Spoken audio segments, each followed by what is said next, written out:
बिस्मिल्लाहिर्रहमानिर्रहीम। अस्सलाम वालेकुम व्यूअर्स, मैं उम्मीद करती हूँ कि आप सब खैरियत के साथ होंगे। आज मैं आपको ओजरी मसाला की बहुत ही मज़ेदार सी रेसिपी बनाना सिखाऊंगी। इसको बोटी भी कहा जाता है। आज मैं आपको बताऊंगी कि इसको किस तरीके के साथ साफ़ किया जाता है, इसको वॉश किया जाता है और साथ साथ मैं आपको बताऊंगी कि इसकी स्मेल को किस तरीके के साथ ख़त्म किया जाता है। ये तमाम बातें मैं आपके साथ रेसिपी के दौरान डिस्कस करूंगी। इसी के साथ ही हम आज की ओजरी की रेसिपी बनाना स्टार्ट करते हैं। ये देखिए, एक अदद मैंने ओजरी ली है। इसका कलर नेचुरली तौर पर ही वाइट होता है। कुछ ओजरियों का कलर वाइट नहीं होता बल्कि डार्क ब्लैक ब्लैक सा कलर होता है। ओजरी की अंदर तक सफाई करने के लिए इसमें हमने 4 से 5 टेबल स्पून गंदम का आटा ऐड करना है। ओजरी के ऊपर आटा डालने से ओजरी अंदर तक बहुत ही अच्छे तरीके के साथ साफ हो जाती है। हाथों की मदद से इस तरीके के साथ आटे को ओजरी में मिक्स कर लेना है। आटे को आप कभी हाथों की स्किन पर अप्लाई करें और इसको रब करें। आप महसूस करेंगे कि हाथों के अंदर तक जो डस्ट जम जाती है। आटा बहुत ही ज़बरदस्त तरीके के साथ इसको क्लीन करेगा। ये बहुत ही ज़बरदस्त सा स्किन क्लींजर का काम देगा। आटा लगाने के बाद आधे घंटे के लिए इसको स्टे देना है। आधा घंटा स्टे देने के बाद पानी की मदद से इस तरीके के साथ मैंने ओजरी को एक एक बोटी करके वॉश कर लिया है और ओजरी को इस तरीके के साथ हाथों की मदद से अंदर से भी मैंने साफ करके इसको वॉश कर लिया है। आपने भी एक एक करके बोटी को अंदर से साफ करना है और पानी की मदद से इसको वॉश करते जाना है। इसी तरीके के साथ ही मैंने तमाम ओजरी वॉश कर ली है। अब मैं आपको बताती हूँ कि ओजरी की स्मेल को किस तरीके के साथ ख़त्म किया जाता है। घर में मौजूद किसी भी बर्तन में आपने इस तरह से खुला पानी लेना है। आपने यहाँ ओजरी की मिकदार के मुताबिक पानी लेना है। जितनी ओजरी आप कुक करना चाह रही हैं उसके मुताबिक ही आपने खुला पानी लेना है और इस पानी में इस तरीके के साथ ओजरी ऐड करनी है और साथ ही इसमें हमने हाफ टेबल स्पून हल्दी ऐड करनी है और चम्मच की मदद से हल्दी को ओजरी में मिक्स कर लेना है और मीडियम फ्लेम पर ओजरी को 2 बॉयल आने तक पकाना है। हल्दी को ओजरी में शामिल करने से ओजरी में एक स्मेल आती है। हल्दी उस स्मेल को बिल्कुल ख़त्म कर देती है।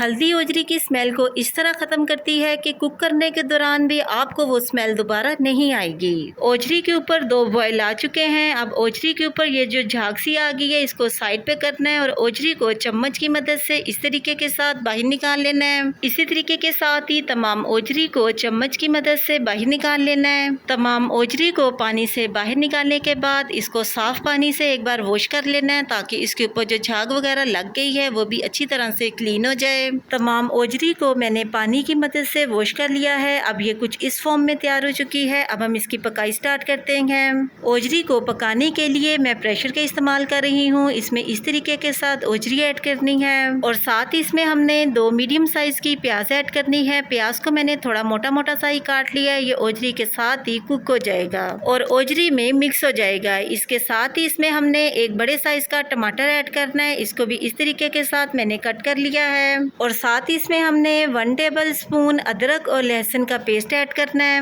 और साथ ही इसमें हमने 1 टेबल स्पून नमक शामिल करना है। नमक आप अपनी मर्जी के मुताबिक कम या ज्यादा भी डाल सकते हैं। 2 टेबल स्पून इसमें पिसी हुई रेड मिर्च ऐड करनी है और साथ ही इसमें हमने 1 टेबल स्पून पिसा धनिया ऐड करना है। 1/4 टेबल स्पून इसमें हल्दी ऐड करनी है और सबसे लास्ट पर इसमें हमने तकरीबन 2 गिलास पानी शामिल करना है। चम्मच की मदद से ओजरी को एक बार अच्छे तरीके से मिक्स कर लेना है और ढक्कन की मदद से इसको कवर करके मीडियम फ्लेम पर तकरीबन 25 मिनट के लिए इसको पकाना है। 25 मिनट के दौरान ओजरी पूरी तरह कुक हो जाएगी और इसका पानी भी बिल्कुल ड्राई हो जाएगा।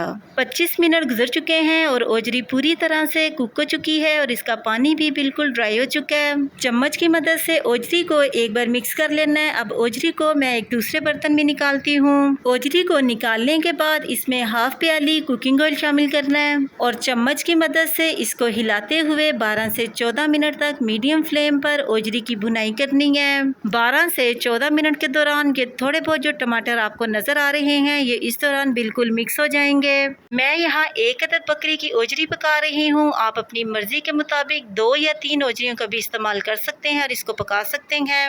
जो लोग ओजरी को पसंद नहीं करते उनको ओजरी में एक ख़ास किस्म की स्मेल आती है। वो लोग मेरी आज की इस रेसिपी को फॉलो करते हुए स्टेप बाय स्टेप ओजरी को साफ़ करें और इसको इस तरीके के साथ पकाएं तो यकीन कीजिए कि आपको ओजरी में से ना तो कोई स्मेल आएगी और आप इसको बार बार ज़रूर खाएंगे। और वैसे भी ओजरी तो हमारे मैदे के लिए बहुत ही मुफीद है। जिन लोगों को मैदे का मसला रहता है वो तो ओजरी को हफ्ते में एक बार ज़रूर यूज़ किया करें। जिन लोगों का मैदा अक्सर ख़राब रहता है वो हफ्ते में जब एक बार ओजरी का इस्तेमाल करेंगे तो इसका इनको बेहतरीन रिजल्ट मिलेगा। आप देख सकते हैं कि माशाल्लाह से कितनी ज़बरदस्त सी ओजरी की लुक आने शुरू हो चुकी है। प्याज और टमाटर भी बहुत ही अच्छी तरह से घुलकर मिक्स हो चुके हैं और ओजरी ने भी ऑयल छोड़ना शुरू कर दिया है, जिसका मतलब है कि ओजरी हमारी माशाल्लाह से बिल्कुल रेडी हो चुकी है। अब इसमें हमने 1/4 टेबल स्पून पिसा हुआ गरम मसाला शामिल करना है और साथ ही इसमें हमने 1/4 टेबल स्पून क्रश की हुई कसूरी मेथी शामिल करनी है। अगर आपने कभी ओजरी में कसूरी मेथी नहीं डाली तो एक बार ज़रूर डालकर देखें, इसका टेस्ट ओजरी के टेस्ट को डबल कर देगा।